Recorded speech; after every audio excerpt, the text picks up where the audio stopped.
سلام، من مهدی ناظمی ام و میخوام براتون داستان مکدونالد رو تعریف کنم. مکدونالد خودش رو موفق ترین کسب و کار دنیا میدونه. این هم قبول نکنیم، واقعا مکدونالد نقطه عطفیه توی تاریخ مدیریت و کارآفرینی. بیاین براتون بگم چرا مکدونالد خودش رو موفق ترین کسب و کار دنیا میدونه.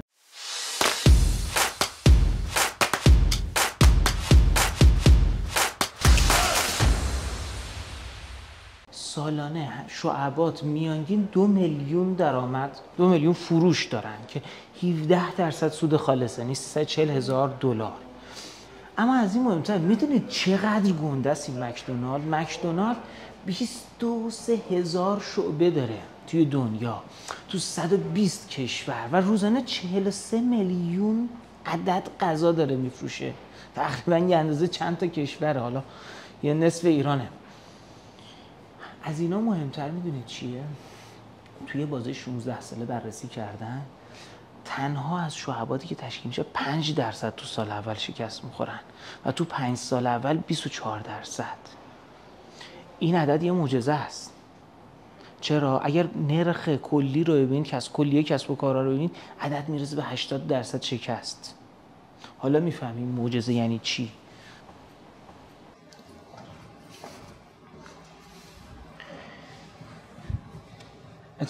مهمترین اتفاق مکدونالد اون جاییه که ری کراک فهمید، این نقطه عطف کارآفرینی. ری کراک فهمید دیگه نمیخواد همبرگر بفروشه، ری کراک میخواد کسب و کار رو بفروشه. و این اون چیزیه که همه ما باید یاد بگیریم.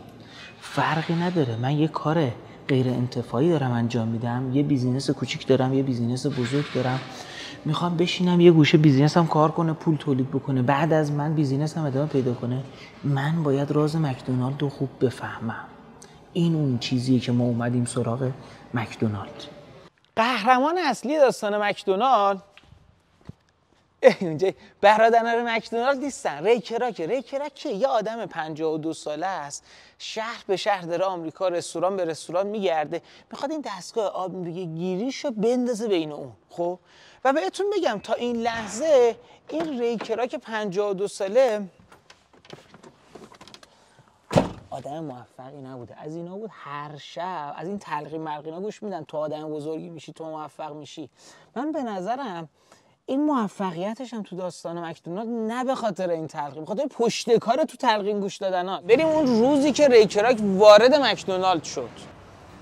آقا ری کراک اومد تو، چی دید؟ دید که یه سری نوجوان و جوون وایستان دارن کار میکنن، بچه دبیرستانی، هم دارن میخندن و چی؟ سرعت عمل. از این ور پول میدی، از این ور همبرگرتو میگیری.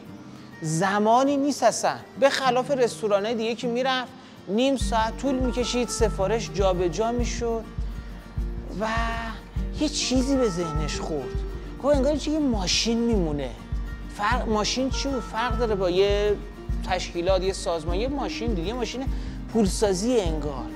مثل ساعت داره کار میکنه، همبرگرها همه یه اندازن، تو یه سایزن، یه طعم انگار داره میاد بیرون. هرچی سرک کشید تو این آشپزخونه انگار یه سیستم اینجا داره کار میکنه. تعبیرش این بود یه ماشین پولسازی من دیدم، نه یه رستوران.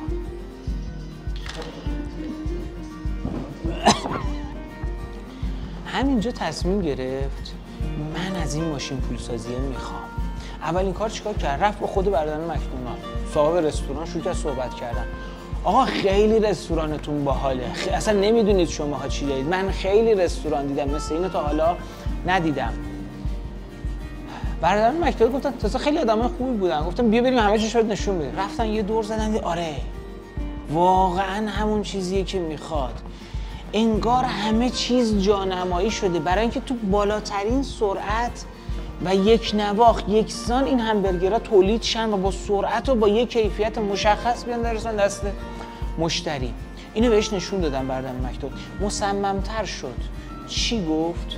گفت بیایید اجازه بدید من چند تا شعبه از شما رو برم تو شهرهای دیگه بزنم.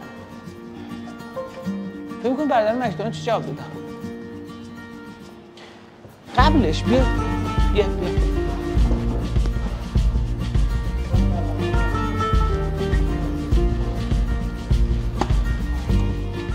برادران مکدونالد بهش گفتن ببین ما خودمون تا حالا چند تا شعبه زدیم نگرفته، نمیشه. کوکاکولا نیستش که تو ببری توی شهر دیگه راحت بتونی بفروشی. میدونید؟ ببینید داستان شعبه زدن برمیگرده به بیش از 100 سال قبل. غول‌هایی مثل کوکاکولا، مثل جنرال موتورز شعبه میزدن. چرا؟ میگفتن ما محصولاتمون رو میبریم تو بازارهای منطقه‌ای با یه قیمت خیلی پایین بابت بازاریابی داریم میفروشیم. راز موفقیت یکی مثل کوکاکولا چی بود؟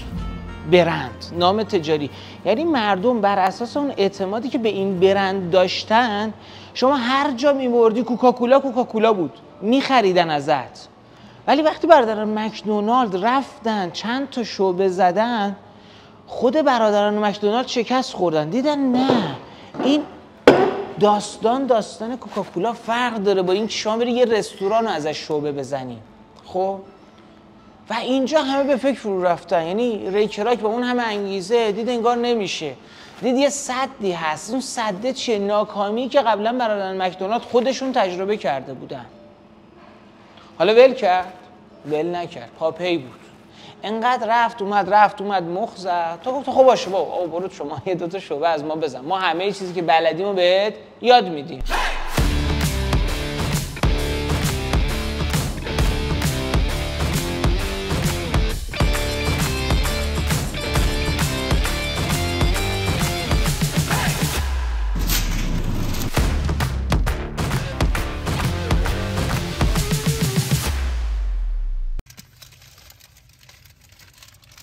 تا اینجا چی فهمیدیم؟ ری کراک وارد مکدونالد شدید، همه چی مثل ساعت کار میکنه. این به ذهنش رسید مکدونالد مثل یه ماشین میمونه. خب و من میخوام این ماشین رو بفروشم.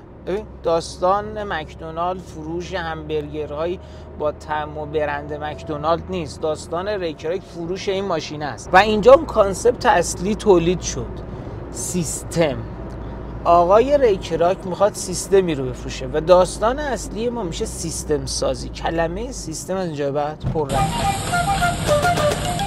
پس ری کراک با اجازه‌ای که از مکدونالد گرفت شروع کرد شعبه زدن. خب رفت سراغ کیکیا رو میشناخت، خانمش بچه پولدار بود. رفت سراغ ارتباطات خانوادگیش، آدمای پولدار، حالا اونایی که قبلا رستوران‌های بزرگ داشتن یا نه سرمایه‌گذار بودن، پول زیادی داشتن. قانعشون کرد که آقای مکدونالد یه رستوران متفاوته و شروع کرد چند تا شعبه جدید زدن. فکر میکنید چه اتفاقی افتاد؟ شکست پشت شکست. چرا؟ خیلی فکر کرد، خیلی بررفت. خب بفهم آقا داستان بعد چیه؟ چرا بابا خب بعد توی مکدونالد هم شکست خورده بودن. باز هی برک رفت فهمید اینا هیچ ارزشی برای سیستم قائل نبودن. اینا همشون پولدار بودن، آدمای موفقی بودن. بابا همه باید بیان از ما یاد بگیرن. یعنی چی این سیستم رو پیاده کن؟ اوکی همبرگراش خوشمزه است، رسیپیشو بده، من کنار بقیه محصولاتمون یه همبرگرم میفروشم. تمومه دیگه، چه کار مهمی وجود داره؟ پس دید نه این شکست میخوره، این به جایی نمیرسه. حالا قراره چیکار کنه؟ دو تا چیز مهم رو فهمید. یکی این که باید رو سیستم سازی خیلی کار بکنه که حالا میگیم، و دو فهمید که باید بره سراغ یه آدمای دیگه، آدمایی که اتفاقا انگیزه دارن، الان مثل خودش آدمایی که تازه میخوان بترکونن، آدمایی که اگه سیستم رو بهشون پروموت کنیم بگیم این سیستم کار میکنه، حاضرن بیان سیستم رو اجرا کنن. پس رفت دنبال اینجور آدما گشت و با اینا کارش رو تونست ببره جلو و رسید حالا به این عظمت. 23,000 شعبه تو 120 کشور دنیا. سه تا نکته اصلی داریم. اولین مسئله پروتوتایپ. پروتوتایپ یعنی اون نمونه اولیه که کار میکنه. زحمت اینو کی کشیده بود؟ برادران مکدونالد. برادران مکدونالد به پروتوتایپی ساخته بودن، یه نمونه اولیه قابل اتکا که کار میکرد. خب ولی آیا کافی بود؟ نه، این باید دقیق میشد، روی زمین روی کاغذ همه جزئیات میومد. بعد از اون چی؟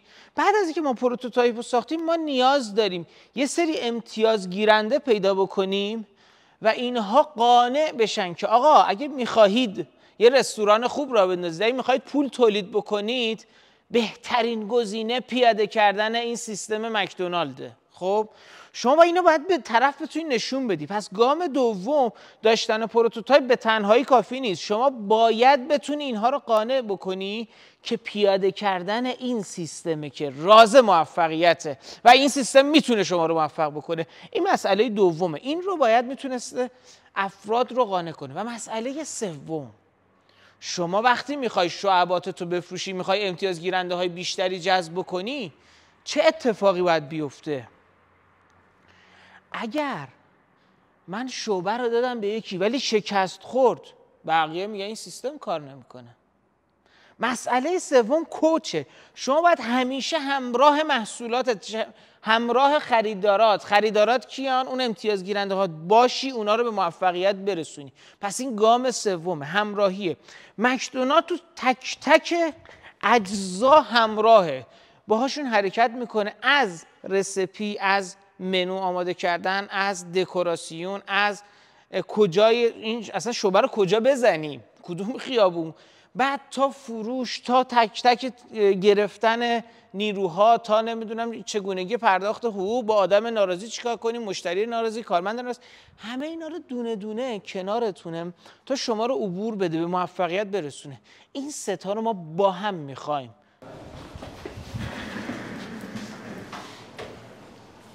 یکی از مهمترین کارهایی که ری کراک انجام داد فرموله کردن فروش شعباته.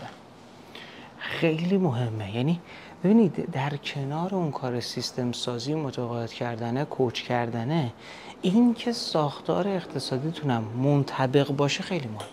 چی کار میکنه؟ شما فرض کن الان میخوای یه شعبه بگیری، خرج هر شعبه بین 450 تا 750 هزار دلاره. قانون چی میگه؟ قانون شعبه گرفتن که 40% این پول شما از پسنداز شخصیت باید باشه، حق نداری بری قرض بگیری براش. یعنی حداقل باید 175,000 دلار کش شما پول داشته باشی. مسئله اول. بعد از این میری شروع میکنی تو دانشگاه مکدونالد یه دوره فشرده 9 ماهه دارن، راجع به همه چیز به شما آموزش میدن. البته اولش 45,000 دلار ازتون پول میگیرن. 45,000 دلار که دادید رفتید تو دانشگاه، راجع به همه چی، از آماده کردن، از روش‌های عملیاتی، از کنترل موجودی، از دکوراسیون، از همه چیز رو بهتون توی دوره فشرده یاد میدن. 9 ماه آموزش میبینید. بعد از اون شما موافقت میکنید که شعبتون از بیرون محل رستوران اداره کنید. یادتونه باید وابسته و قائم به شخص شما نباشه، سیستم باید کار کنه. بعد چه اتفاقی میفته؟ بعد یه مکانی که آماده کردن، نمای بیرونیش رو ساختن، ساختمون آماده کردن، تحویل شما میدن بسته اون بودجه‌ای که دارید. و حالا شما باید همه اون چیزهای داخلی رو، از دکوراسیون داخلی، از جانمایی آشپزخونه و اینها با خودتون انجام بدید. البته تو تمام موارد مشاور از مکدونالد کنار شماست و برای یه بازه 20 ساله کنار شما میمونه تا کار رو بتونید انجام بدید. و اتفاق مهمی که میفته که یادم رفته چیه و الان یه ذره فکر بکنم. چطور بود اینجاش؟ چرا یادم رفت؟ چی می‌خواستم بگم؟ آها اوکی. و طبق توافق شما ماهانه معادل 4% فروشتون رو باید پرداخت کنید به مکدونالد. این سهم مکدونالد بابت همه خدمات، از برند تا سیستم سازی تا اجرای سیستم شما پرداخت میکنید. و اینکه حالا من چقدر سود کسب میکنم بستگی داره به اینکه چقدر برخوردم جذابه، جام چجوریه، چجوری مشتری مداری میکنم، شعبه به شعبه چقدر هزینه‌های سربار دارم، تو خرید، تو کنترل مجری چقدر خوب عمل میکنم، سود شعبه من معلوم میشه. باید با صندلی میرفتم.